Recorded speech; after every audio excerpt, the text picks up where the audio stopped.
Assalamualaikum warahmatullahi wabarakatuh. Pada kesempatan kali ini, kita akan membahas materi tentang sistem pengapian konvensional. Sebelum saya jelaskan, ayo kita lebih mengenal apa itu sistem pengapian. Jadi, sistem pengapian itu adalah rangkaian kelistrikan yang ada di dalam mesin, di mana fungsi utamanya untuk mengubah listrik menjadi percikan bunga api, dan busi akan berperan sebagai konduktornya yang disebut dengan proses pembakaran. Nah, di sistem pengapian itu ada 4. Yang pertama ada sistem pengapian capacitor discharge ignition atau biasa disebut dengan CDI. Yang kedua ada sistem pengapian transistor. Selanjutnya ada sistem DLI, distributor latch ignition. Dan yang terakhir adalah sistem pengapian konvensional, sistem yang akan kita bahas pada video kali ini. Jadi, sistem pengapian konvensional itu adalah suatu sistem pengapian yang masih menggunakan kontak pemutus, breakpoint atau platina untuk menghubungkan dan memutus arus primer ignition coil. Sistem ini juga dikelompokkan menjadi 2, yaitu sistem konvensional baterai dan sistem konvensional magnet. Sebelum kita masuk ke langkah-langkah kerjanya, kita harus mengenal komponen-komponen apa saja sih yang ada di dalamnya. Jadi, pertama komponennya itu ada baterai. Fungsinya sebagai penyedia sumber arus listrik.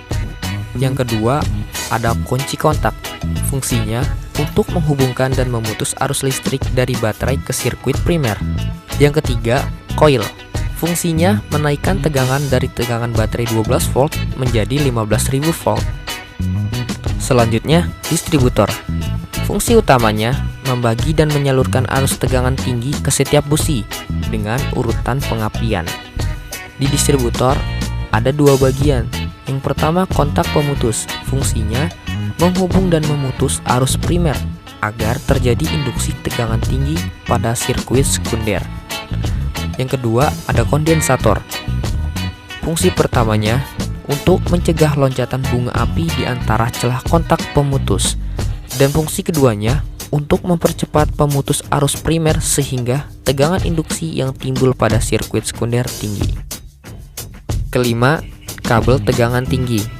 Gunanya untuk mengalirkan arus tinggi dari ignition coil ke busi. Dan yang terakhir ada busi. Fungsi busi itu untuk memercikan bunga api di antara kedua elektroda, dan tempatnya itu ada di dalam ruang bakar. Oke, sekarang kita akan membahas langkah-langkahnya. Langkah pertama, pada saat kunci kontak on. Pada saat kunci kontak di posisi on, maka arus baterai akan mengalir melalui fuse, relay, dan masuk ke dalam ignition coil. Arus ini akan mengalir ke lilitan primer dan sekunder. Kumparan primer akan mengarah ke rangkaian pemutus, sedangkan sekunder akan mengarah ke busi. Langkah kedua, pada saat kunci kontak posisi starter. Ketika kunci kontak sudah di starter, maka mesin akan berputar. Disinilah cam loop akan bekerja dengan cara bersinggungan dengan platina, yang mengakibatkan celah menjadi terbuka dan tertutup sesuai putaran mesin. Di saat platina tertutup, maka arus listrik akan mengalir menuju massa. Saat ini, medan magnet yang tercipta dalam kumparan koil masih ada.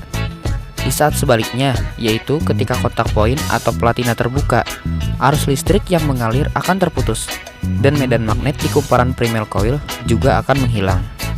Dan di saat yang sama juga, tegangan EMF atau electromotive force pada kumparan sekunder coil akan muncul dan mengalir ke distributor untuk diarahkan menuju busi. EMF ini menghasilkan 25.000 volt dan dapat terus mengalir selama kontak poin atau platina membuka dan menutup.